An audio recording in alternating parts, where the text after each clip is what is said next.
믿음대로 됩니다. 말하는 대로 됩니다. 기도하는 대로 됩니다. 네.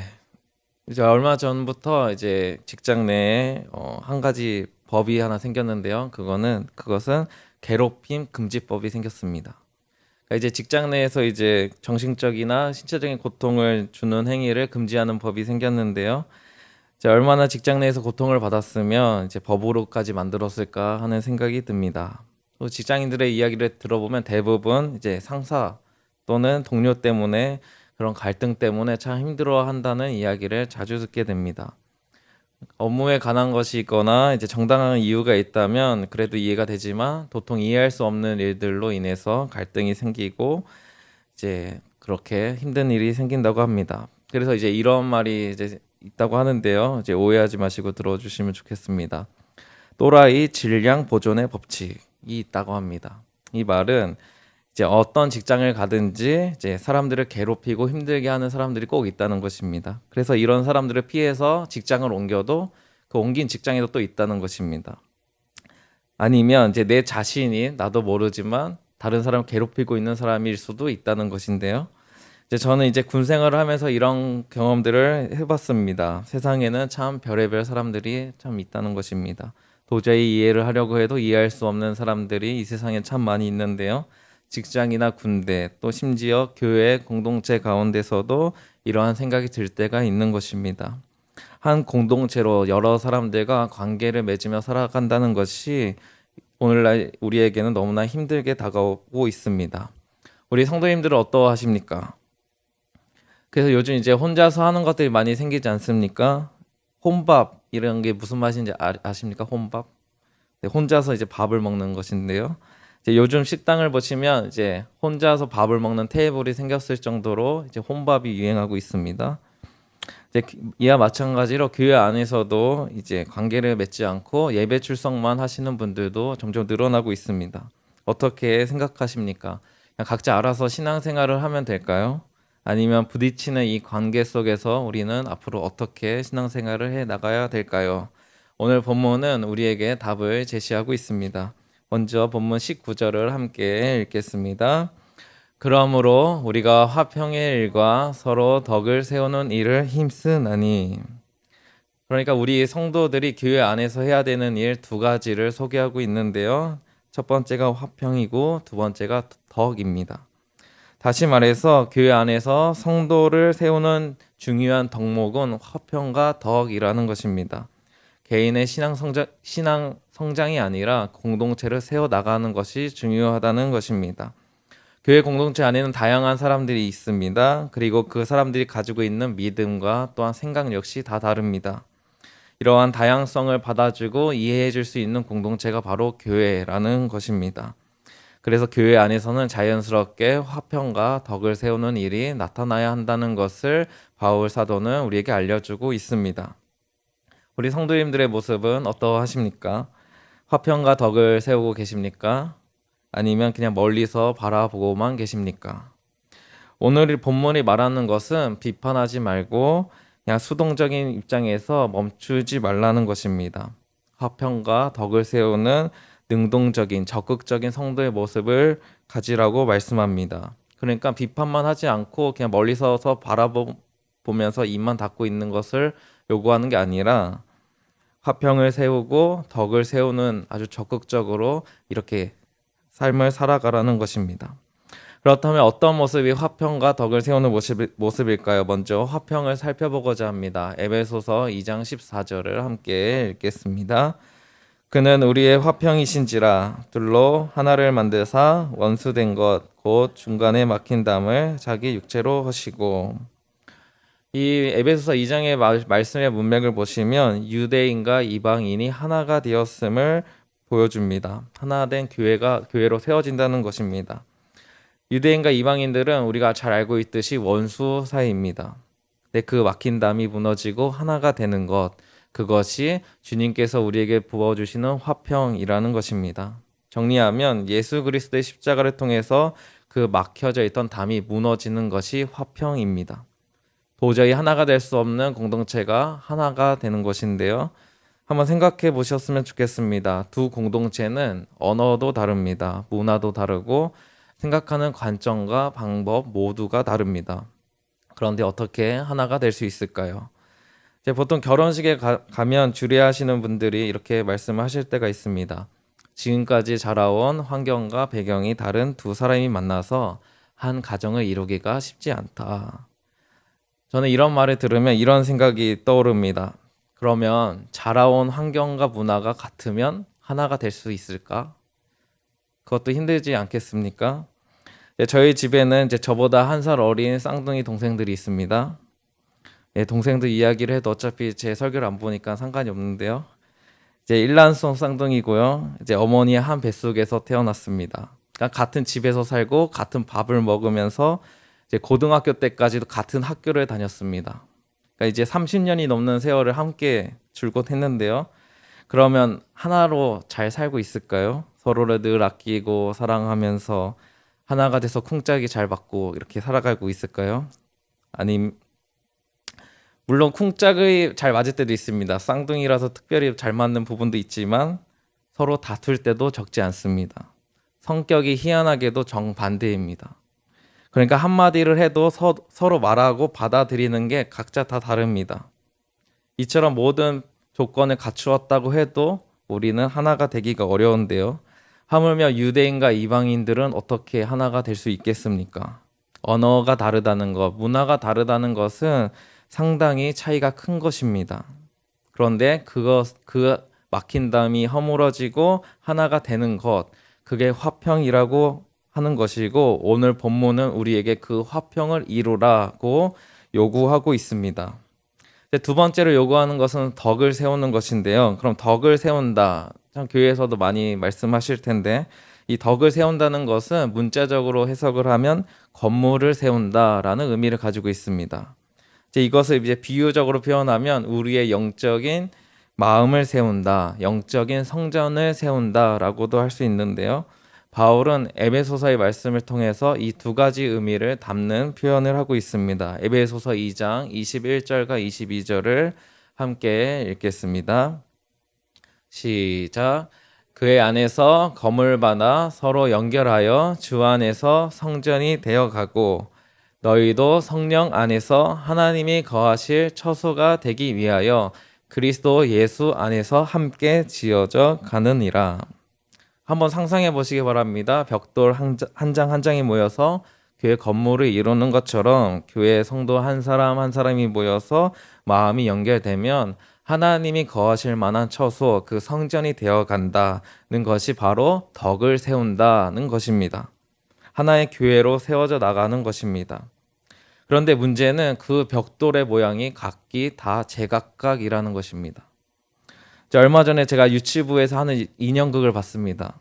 그러니까 거기에 이제 벽돌들이 등장하더라고요. 벽돌들이 등장하는데 동그라미 벽돌, 세모 벽돌, 네모 벽돌들이 나와서 이야기를 하는 것을 봤습니다.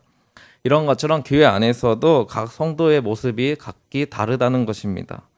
그런데 어떻게 한 교회로 세워질 수 있겠습니까? 그것은 우리가 방금 읽었던 말씀처럼 예수 그리스도 안에 있을 때 가능한 것입니다. 다르게 표현하자면 예수님을 기준으로 해서 우리의 모난 부분들을 깎을 때 가능한 것입니다.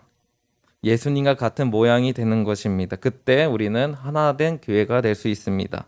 같은 모양의 벽돌이 되어서 영적인 성전을 이루는 공동체가 되는 것입니다. 그래서 이제 정리하자면 화평과 덕이 표현하고자 하는 것은 하나의 공동체가 되어야 한다는 것을 의미합니다. 이를 위해서 힘써야 된다고 말씀합니다. 그러니까 그만큼 어렵다는 것인데요. 그럼 왜 우리는 하나가 되는 것이 어려울까요? 우리의 환경이나 살아온 배경이 달라서 힘들까요? 아니면 우리의 학력이 달라서 힘들까요? 사람마다 생각하는 관점이 달라서 힘들까요? 이런 이유 때문일 수도 있겠지만 궁극적으로 우리를 서로 다르게 만들고 하나 되기 어렵게 만드는 것이 있다면 그거는 우리의 죄성 때문입니다. 죄는 우리로 하여금 서로 갈라지게 만들고 서로를 향해서 비판하고 부딪히게 만들기 쉽습니다. 오늘날 사회에서도 이 작은 나라에서도 얼마나 많은 갈등들, 큰 갈등들이 지금 일어나고 있지 않습니까? 이러한 이유도 저는 죄로 보고 있습니다. 과거 3, 40년 전만 비교해봐도 엄청난 성장을 이루었습니다. 경제적으로 풍요해졌고요. 요즘 사람들은 공부도 많이 하고 있습니다. 그러면 이제 좀 사람다운 사람, 정말 법 없이도 살 만한 사람들이 나타나야 되지 않겠습니까? 이제 먹고 사는 문제, 그리고 기본적으로 학교 공부하는 것도 다 나라에서 제공해 주기 때문입니다. 그런데 사회는 오히려 후퇴한 것 같은 느낌이 듭니다. 사회 속에서 살아가는 그 사람들의 관계는 점점 무너지고 있고 삭막해지고 깨지고 있습니다. 이웃사촌이라는 말도 이미 사라진 지 오래입니다. 심지어 10대, 20대, 30대 사망 원인 1위는 자살입니다. 그러니까 사회에 적응하지 못하고 자신의 생명을 버리고 있는 젊은 세대들이 많이 있습니다.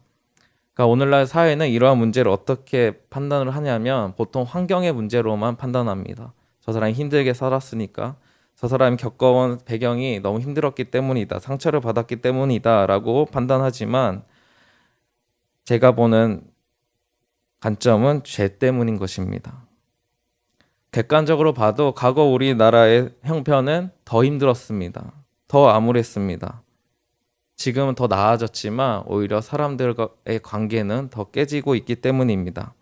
이러한 것은 교회 안에서도 동등하게 나타나고 있습니다.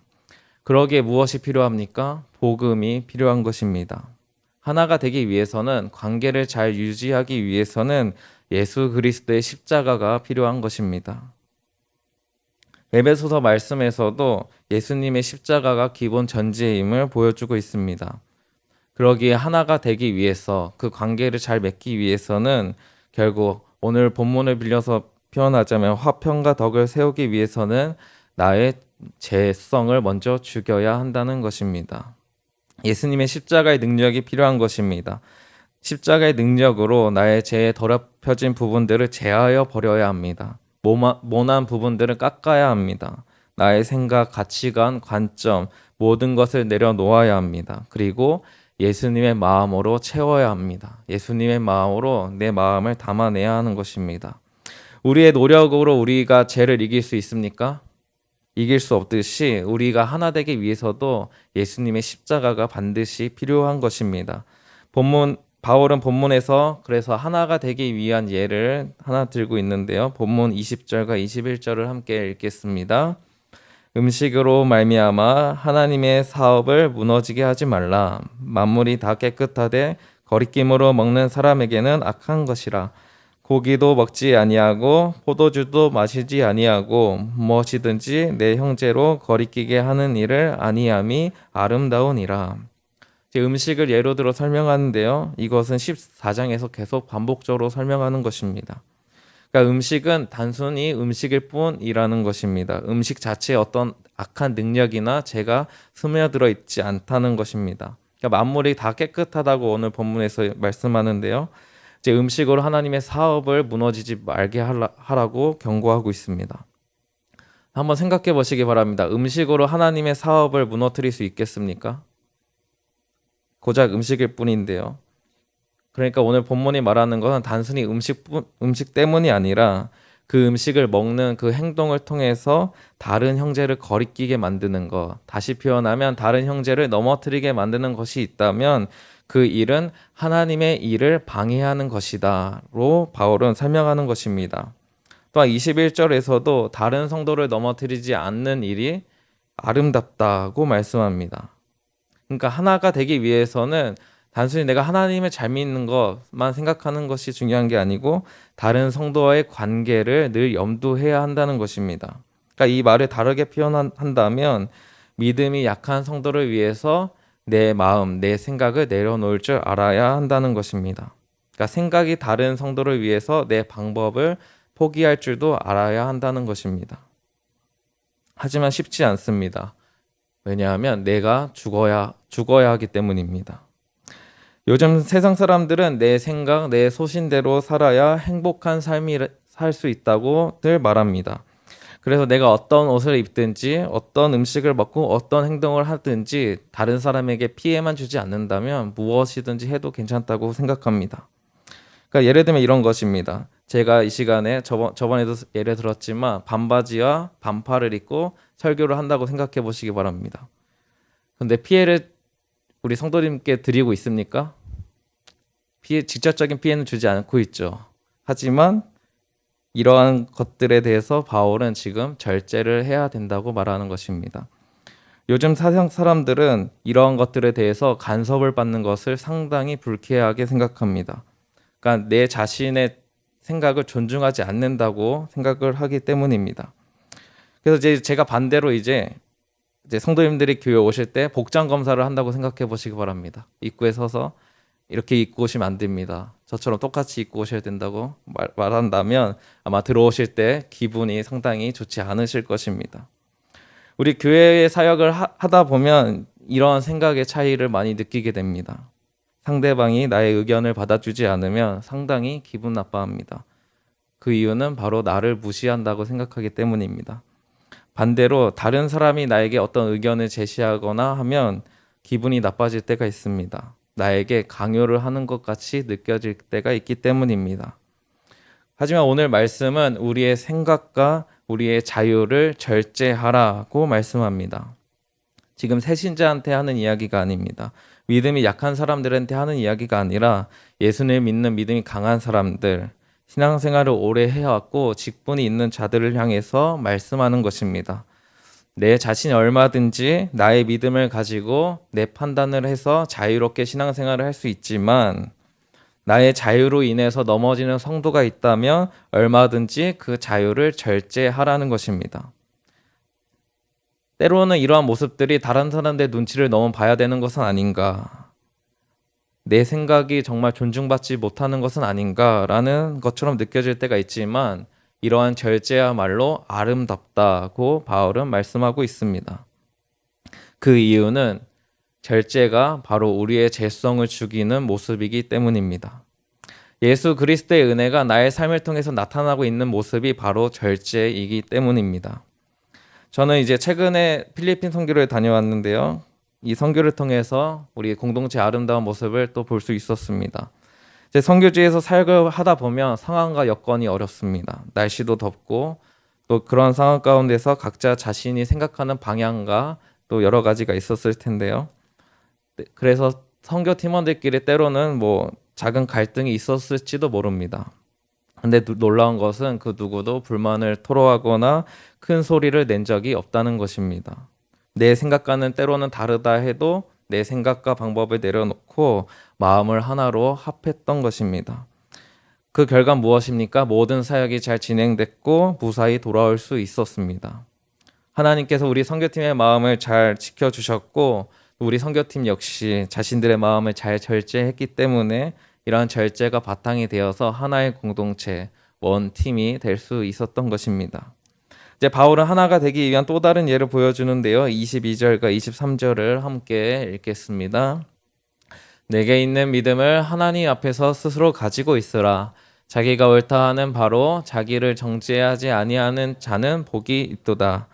의심하고 먹는 자는 정죄되었나니 이는 믿음을 따라 하지 아니하였기 때문이라. 믿음을 따라 하지 아니하는 것은 다 죄니라. 이 부분에서는 믿음과 정죄라는 표현이 강조되고 있습니다.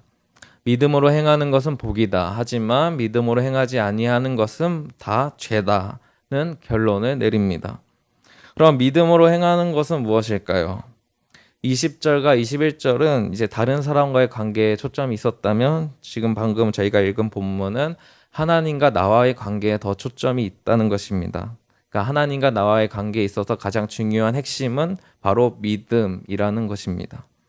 그럼 여기서 믿음은 무엇일까요? 믿음을 잘 설명하는 말씀이 있는데요. 로마서 4장 20절을 함께 읽겠습니다. 믿음이 없어 하나님의 약속을 의심하지 않고 믿음으로 견고하여져서 하나님께 영광을 돌리며.